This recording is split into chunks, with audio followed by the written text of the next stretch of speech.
Je m'appelle Suzanne Paquette. Je suis artiste lissier.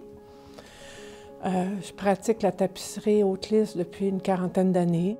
Le thème principal là, qui me suit depuis des années, c'est le rapport du textile. C'est-à-dire, je suis une artiste textile, je travaille avec la fibre, puis le thème du textile est au cœur de ma réflexion. Ce qui me fascine, c'est le rapport entre le privé et le public et le rôle que le textile va jouer dans comme frontière.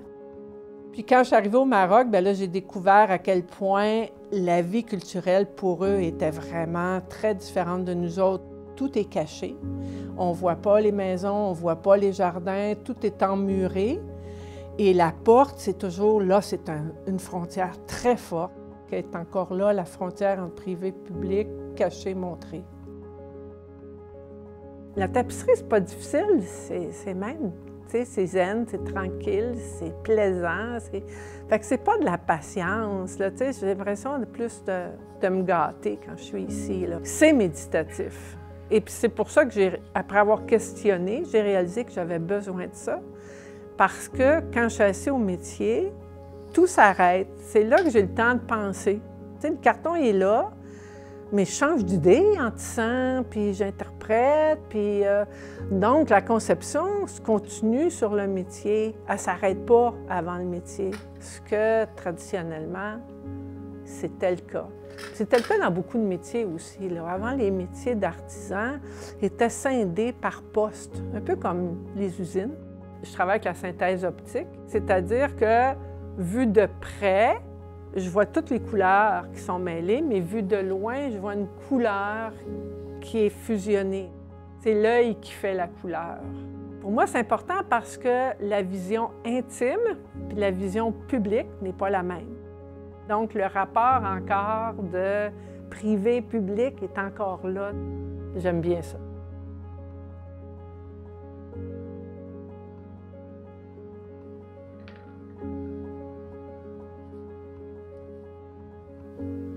Les Ursulines ont célébré à travers leurs œuvres textiles ce qui est important pour elles.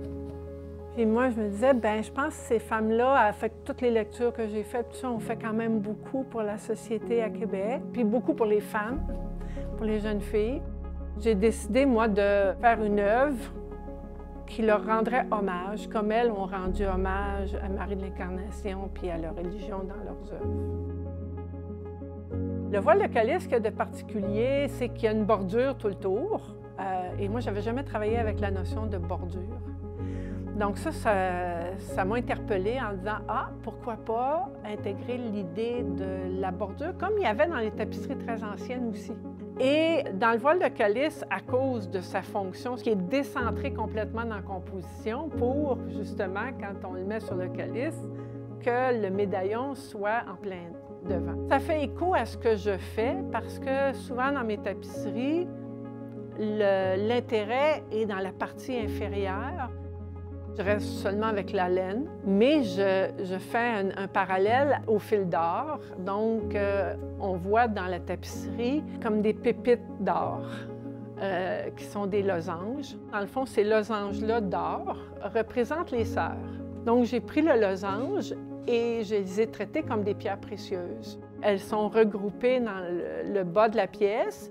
Autour, on a une forme qui représente le monastère.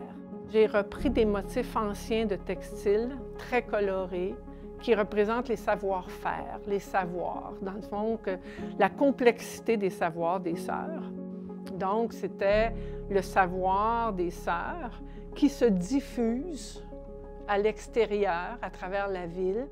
Les jeunes filles qui ont évolué, qui ont, dans le fond, amené cette culture-là, ce qu'elles ont pris à l'intérieur des murs durant leur formation.